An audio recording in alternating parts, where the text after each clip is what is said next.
Okay, this is a video tutorial for teachers on how to use Google Forms to make examinations and assessments for your students. We use Google Forms in Google Classrooms, also in Google Drives. So first thing you have to do is to open Google. Once you've opened Google, the next thing that you have to do is to find Google Drive. Yan. Google Drive. Nandito lang po lagi yun doon pa rin sa Google applications natin. Madali nyo makita. Yan, Google Drive, yung triangle yung icon with 3 colors. Yan, Google Drive is an equivalent to a USB or to a cloud wherein you can save documents, files, other important stuffs that you have. Yan, kita nyo, nakasave dyan yung iba kong presentations.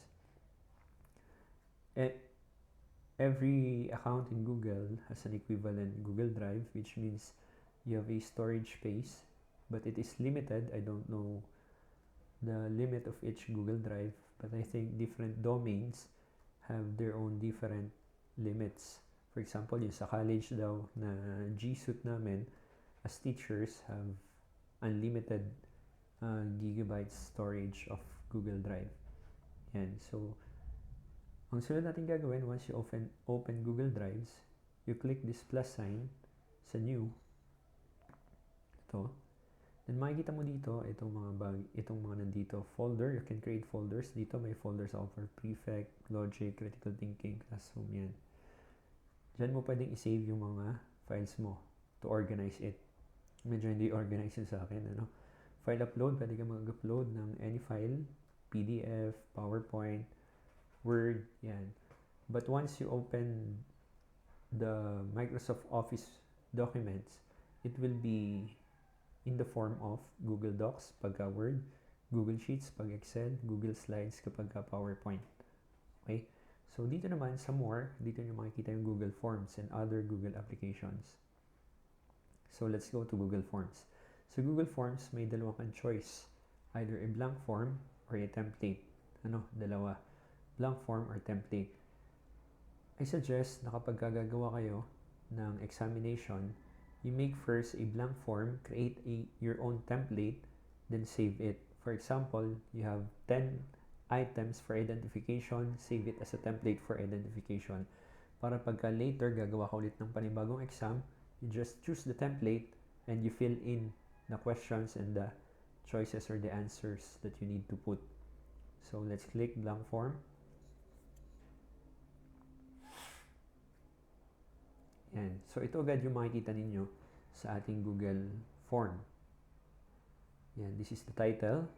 Nandito. This star is a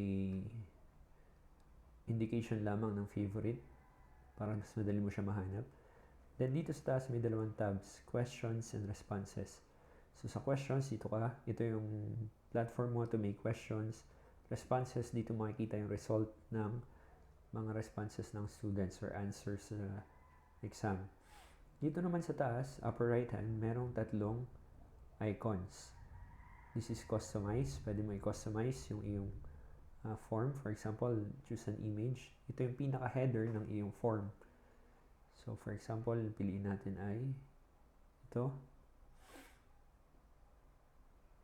Marami kang choices dito. Or you can also upload your own photo. For example, let's choose this one. Insert. Done. Yan. Tapos, mapansin mo dito, may theme color and background color. Yan. Pero nagbabago siya depending on the image that you choose. Ibig sabihin, palette type. For example, let's choose this one. The background color is this one. Or lighter. Yan. Okay? Then, pwede ka rin pumili dito ng fonts. 4 lamang pagpipilian mo. Decorative, formal, playful, or basic. So, I choose basic para mas malinis tingnan. Preview. Kapag gusto mo yung preview, kung ano bang kalalabasan ng ginawa mong question. Then, settings. Later on, I'll discuss what are the settings here. So, dito muna tayo. For example, this is your form. So, pwede mo ilagay dito sa title ay midterm exam. Tapos, dito sa description, you can write, usually, nakikita natin sa ating exam, sa forms ay thoughts of the founder.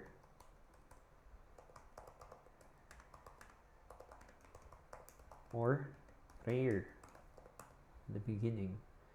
Depende na sa inyong template kung anong gagawin ninyo. Then, ito yung pinaka-header ng iyong form. Then, ang gagawin mo ngayon, makikita mo tong 6 icons. Ito yung tools mo na gagamitin. Add, question, import questions. Kapag meron ka ng mga questions sa other forms, pwede mong i-import. Yun ang mas maganda. Then, add title, description, add image, add video. Kung gusto mong may video ka na i-review ng bata. This is very good for essays also. Or movie review. Add section. Ito yung dividers mo o yung when you try to divide the different parts of your exam. So, ang gagawin mo, you add section first. So, nakita nyo, naging dalawa yung section. Ito yung title, ito yung next section mo. For example, ito yung type of exam mo ay identification. So, dito mo ilalagay yung type of exam. Okay? Then, description, dito mo ilalagay instruction mo.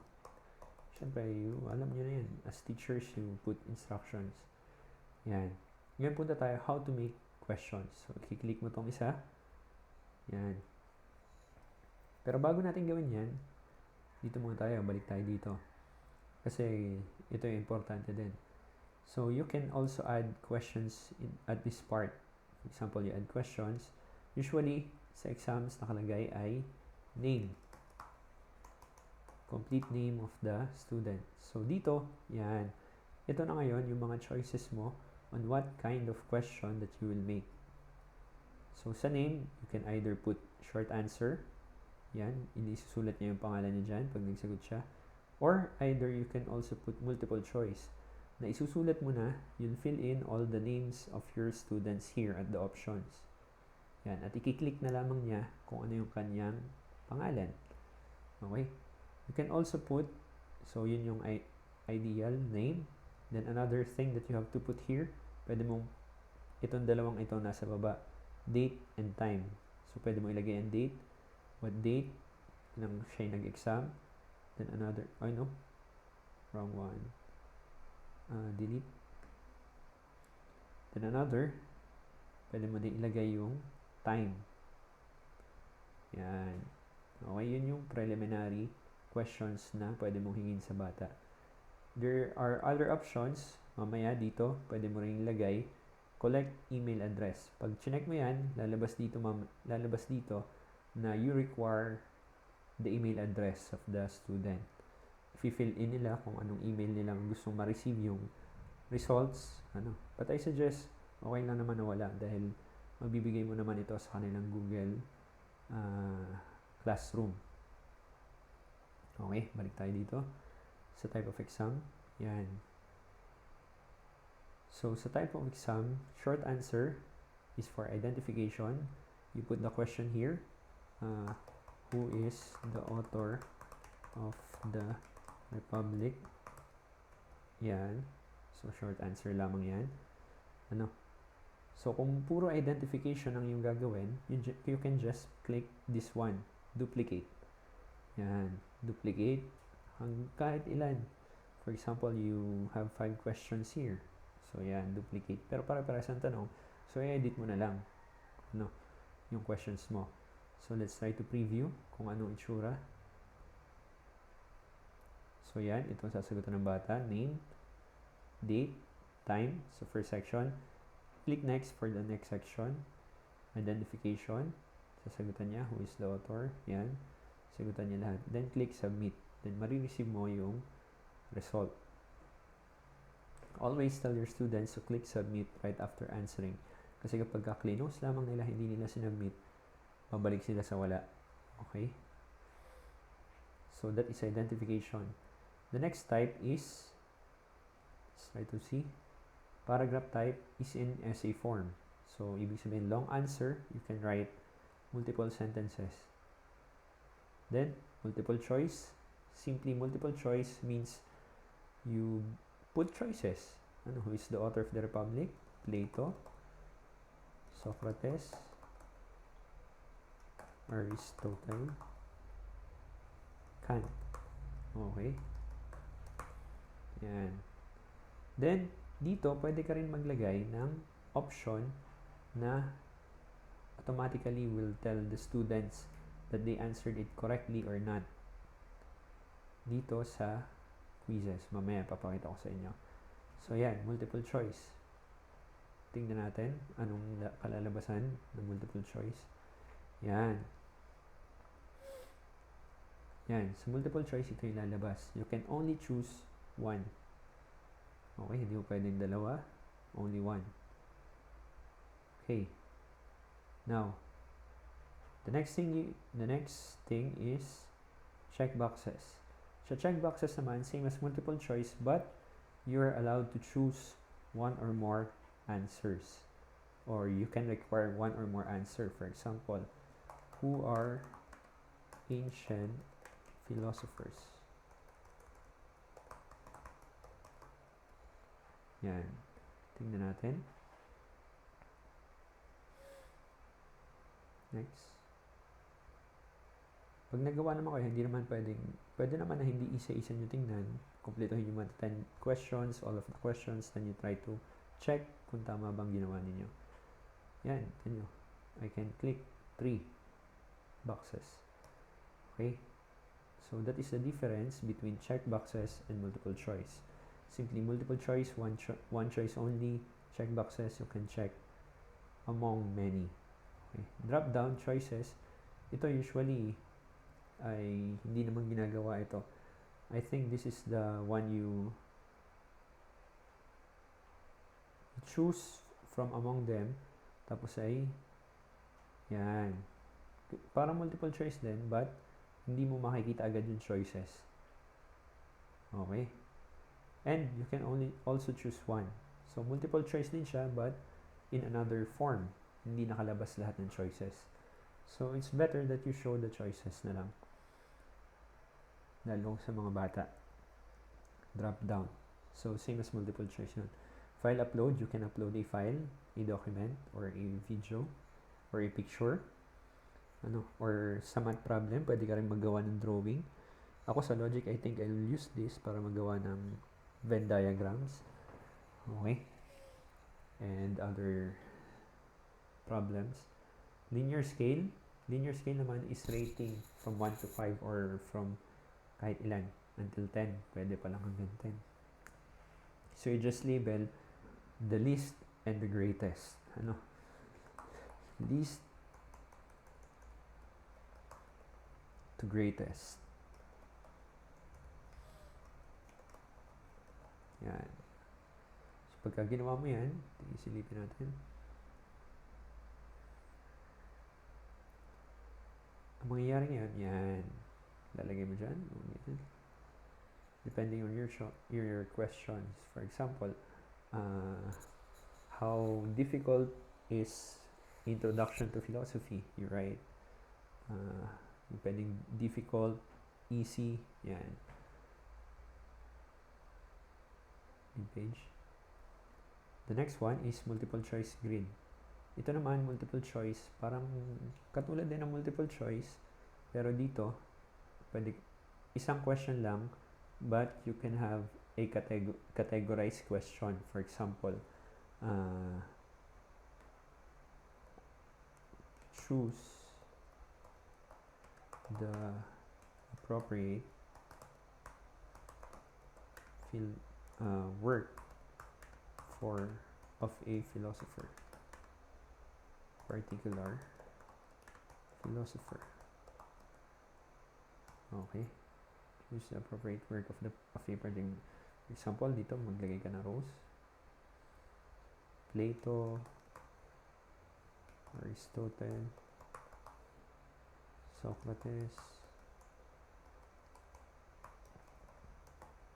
puro ancient na ginagawa ko. Aquinas.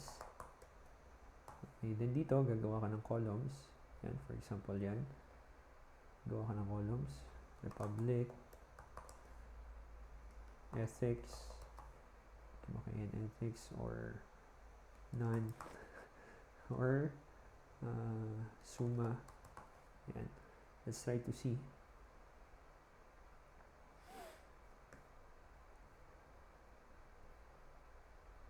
Yan. Choose the appropriate for particular philosopher. Isa lang check mo dito. For example, Republic. Dito, Aristotle ay ethics. Kumakain ethics, none, and summa. That's how you put the answers. One question, one categorized question, multiple choice. Okay? The next one is itong checkbox grid. So, ganun din. Kaya lang, dito naman, you can check many boxes. Or for example, the author has many works. So, pwede yan check. Ganun din. Okay? So, I've explained everything here. So, how do you save your questions? So, pwede kang maglagay yan, midterm exam. Then you choose dito, i-click mo tong folder na ito. Saan mo siya gustong i-save? Classroom. Yan. Ganun lang pag-save. For example, save natin siya sa logic. Move. Nakasave na siya sa logic. Ngayon, paano mo siya isa-send sa students? Ganito. Teka, dito muna tayo pala. Settings, pwede mo i-check. Gusto mong makolek ang emails, but I suggest hindi na. Limit to one response. Ibig sabihin, one time lamang niya sasagutan yung form. Okay? Sa pamamagitan ng isa lamang na email address. So, ibig sabihin, hindi ka pwedeng gumamit ng multiple email address to answer this. Pwede naman multiple email, pero check mo pa rin yun. Okay? Then, wag mo i-click tong edit after submit, lalo kung exam siya, para hindi ma-edit ng bata ang sagot niya. Then, see summary charts and text responses. Pwede naman makita ito ng bata. Yung summary charts and text responses. Para makita niya ano yung sinagot niya. Then, pwede mo i-check to, progress bar. Maganda yan kasi makikita mo dun sa pinakababa ng kada section kung ilang questions pa yung dapat masagutin. Shuffle question order. Ito yung paraan para halimbawa may dalawang kaklase magkasama, pagtutularan sila, what's the answer to number 1? Hindi, dahil mag-shuffle, random questions ang matatanggap ng bawat isa. Pero same set of questions din. Then, quizzes. Pwede mo siyang gawing quiz kapag lang. Pwede mo siyang i-check kung quiz o hindi. Slide. Pagka quiz, pwede mo siyang immediate, kailan marirelease ang grade? Immediately. Pagka-submit nila, ay marireceive agad nila yung grades. But I suggest that you choose later after manual review. So, ibig sabihin, ikaw, i-check mo pa yung mga sagot nila.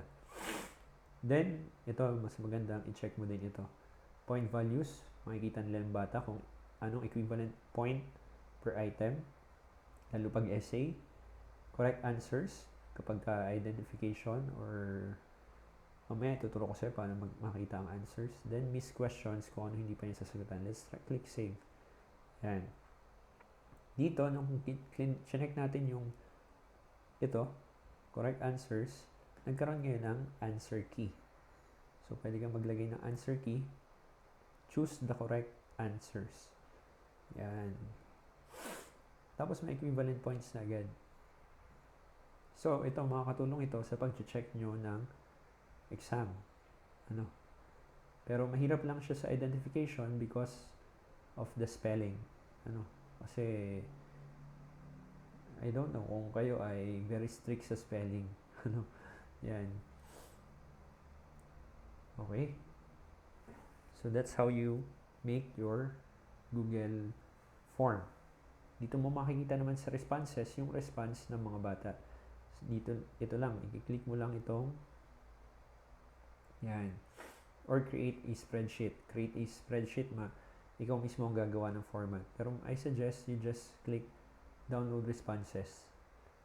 So when you download the responses, nandun na rin yung graph kung anong effective yon dahil makikita mo rin yung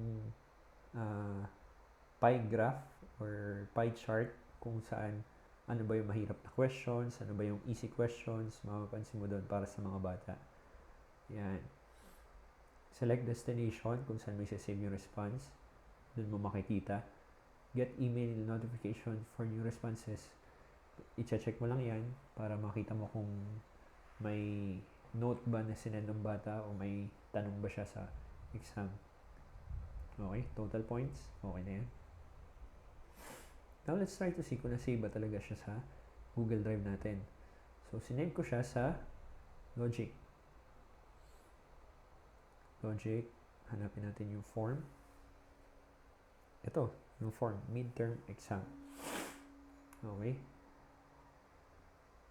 When you click midterm exam, yan, nandiyan siya. Pero ngayon, how do you give it to your students? Ang gagawin mo ngayon, pupunta ka sa Google Classroom mo. Yan, dun din. The same way, you just look at other tutorials. Punta mo sa Google Classroom mo, for example, sa Logic. Sa Logic mo yung exam. Ngayon, punta ka sa classwork. Yan. Dito ngayon sa create, pwede ka magbigay ng either assignment, kung assignment yung pinapagawa mo, quizzes, question, pag question, only one question or multiple questions, usually essay type, and material. Pwede, ito naman material, you post something for the students to read. Yan. Requirements, yan. So, let's click quiz assignment. Quiz assignment, pwede mo ilagay midterm. Instructions, yan. Or thought of St. Joseph. Dito yung click add link or Google Drive. Google Drive, ay i-click nyo.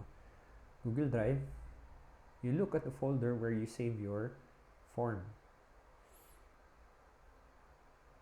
Saan folder ba yan?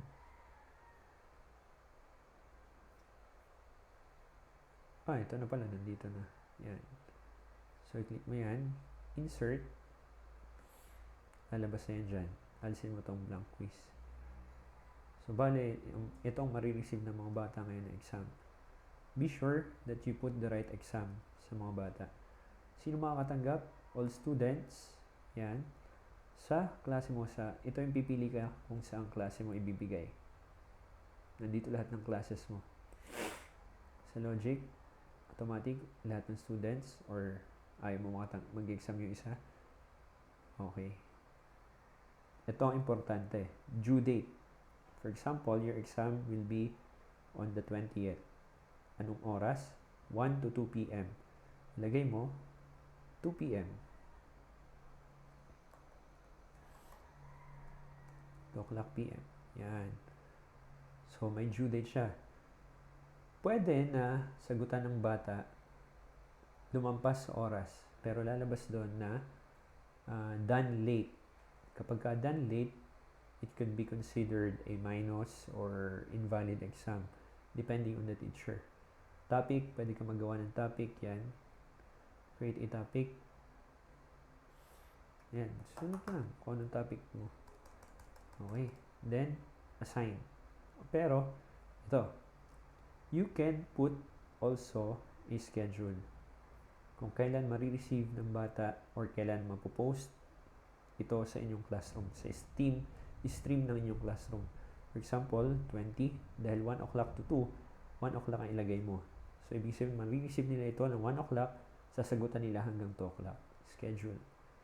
When you click schedule, yan, pansin mo, nandito siya, hindi pa siya kulay blue. Dahil naka-schedule siya ma-post August 20. Okay? Makikita yan ng bata dito sa kanyang stream.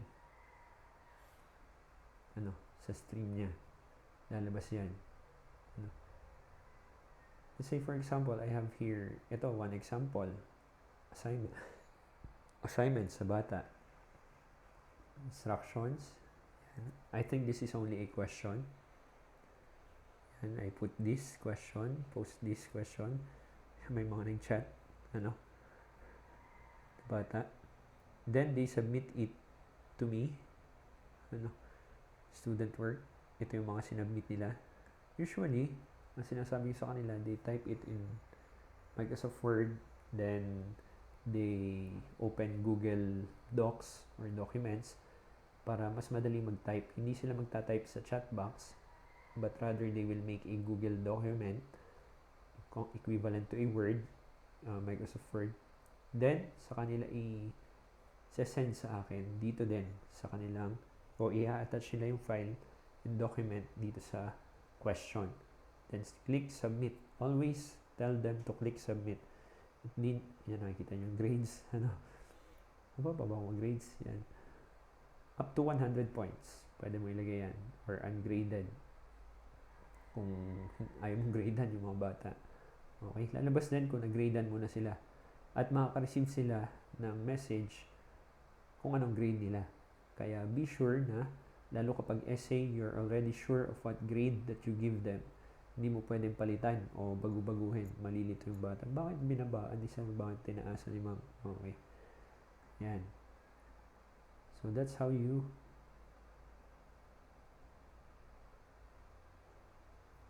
make or send them an exam. Ideal ito dahil dito may oras. Doon kasi sa quipper ay date lamang or day yung schedule. Dito may oras. So they can be they must be aware of the time also ng exam. So siguro hindi na makakadaya sila in 1 hour. Nasasagutan nila lahat 'yon. Okay? I think that's it. Thank you very much sa pakinig, and hopefully this will help you as teachers sa ating gagawing online classes and virtual classes. Thank you.